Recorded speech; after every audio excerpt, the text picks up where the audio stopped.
आमना मुज़ाकरात की जो नाकामी है उसका मलबा आप लोग फेंक रहे हैं जी पीटीआई की तरफ कि वो संजीदा नहीं है। वो भी ज़ाहिर बात है हल चाहते हैं, वो अपने मुतालिबात लेकर टेबल तक अगर आए हैं तो वो चाहते हैं कि उनके मुतालिबात सुने जाएँ।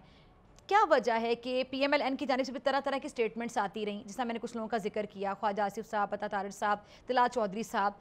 तो क्या पीएमएलएन एक पेज पर नहीं थी कि कुछ लोग, या ये एक स्ट्रैटेजी थी कि कुछ लोग इस पर हाथ हल्का रखें, कुछ मुज़ाकरात करते चले जाएं और कुछ इस तरह की स्टेटमेंट्स जानबूझ के देते चले जाएं?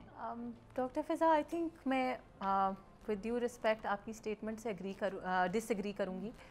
पीटीआई हल नहीं चाहती और ये आज की बात नहीं है। जिस दिन से इमरान खान ने अपनी सियासत का आगाज़ किया उस दिन से वो कभी किसी मसले का हल नहीं चाहता।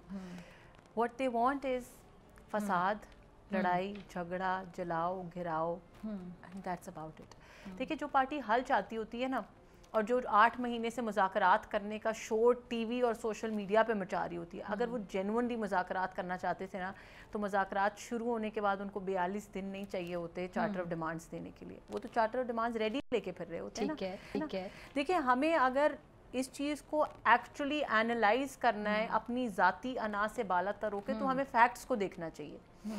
पीटीआई इस वक्त वो पार्टी है जो 8 महीने से 9 महीने से मुज़ाकरात का रोना टीवी और सोशल मीडिया पे रो रही है, हुकूमत को गाली दे रही है, हुकूमत को बुरा कह रही है कि हम बात करना चाहते हैं, हुकूमत बात करने को तैयार नहीं है। उसके बावजूद जब हुकूमत ने दावत दी मुज़ाकरात की तो उनका चार्टर ऑफ डिमांड्स रेडी नहीं था। जब चार्टर ऑफ डिमांड्स के लिए मुलाकातें कराई गई इमरान खान साहब से, तो कुछ ऐसे भी दिन थे जिस दिन इमरान खान को कोई मिलने नहीं गया।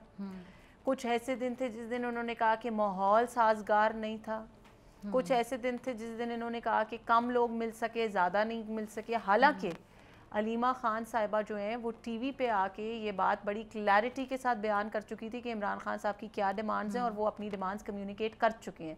सो ये सारी बातें, जो सारे एतराज़ात किए गए, ये महज हरबे थे मुज़ाकरात को डिले करने के, दोबारा हुकूमत के ऊपर उंगली उठाने के, हुकूमत और आवाम के बीच का जो गैप है उसको बढ़ाने के। तो हमें ये चीज़ बड़ी क्लैरिटी से नज़र आ रही है यहाँ पे फैक्ट्स को देखते हुए कि कौन संजीदा है और कौन संजीदा नहीं है। अगर मैं हुकूमत की साइड की बात करूँ तो देखिए, अगर कोई हुकूमत अपने डिप्टी प्राइम मिनिस्टर को, अपने पार्लियामेंट्री लीडर इन सेनेट को, इतने सीनियर पॉलिटिशियंस को, जो इनकी हुकूमती जिम्मेदारियां वो तो अपनी जगह, लेकिन जितने लोग उस कमेटी का हिस्सा है वो सीनियर तरीन लोग हैं पीएमएलएन के। अगर हुकूमत सीरियस नहीं होती तो इतने सीरियस लोगों को क्यों उस कमेटी का हिस्सा बनाती है? किसी भी मेरे जैसे और किसी जैसे यंगस्टर्स को जाके बिठा देते कि जाओ भाई इनसे बात करो, हमने तो कुछ नहीं करना। ऐसी अगर टाइम ही गुजारना होता तो फिर इतनी सीनियर पॉलिटिशियंस को, इतनी सीनियर लीडरशिप को पीएमएलएन की ज़रूरत नहीं थी कि वो उनके साथ उसमें इंडल्ज करती। स्पीकर अयाज सादिक साहब ने पूरी रिस्पॉन्सिबिलिटी ली इन मुज़ाकरात की। He was the steering wheel of these